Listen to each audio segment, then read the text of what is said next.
Renewed my passport yesterday because I'm getting the fuck out of America. Yep, I'm getting a one-way plane ticket to go somewhere. Europe, mostly.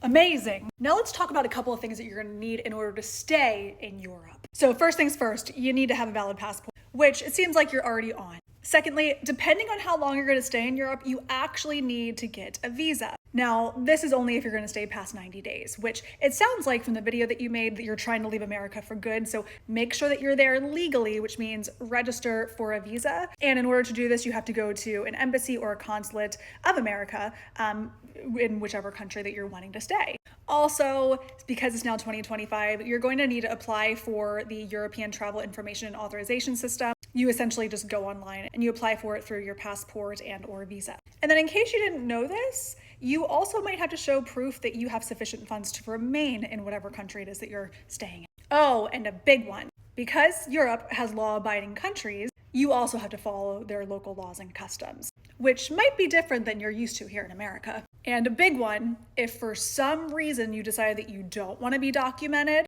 and you're going to try to do what they do here in America, which is just cross in illegally without any of this documentation, because it's what you're escaping America for, right? Like you don't think that we should have closed borders. Well, if you want to continue on with that mindset to wherever you're traveling, just know that once you go past that 90-day period, you could be subject to fines, deportation. You may never be able to enter back into whatever country that is. And then you also could be denied any future visas. Oh, big one. You would be considered a criminal. Why, you may ask? Because every single other country has closed borders, and they require that you remain documented while in their country in order to continue to protect the actual citizens of that country so they know who's coming in and who's going out. Again, the same rules, laws, and customs that you are fighting against in the country that you're leaving. So good luck.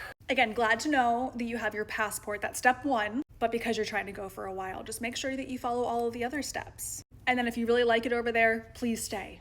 Honestly, you're doing us a favor.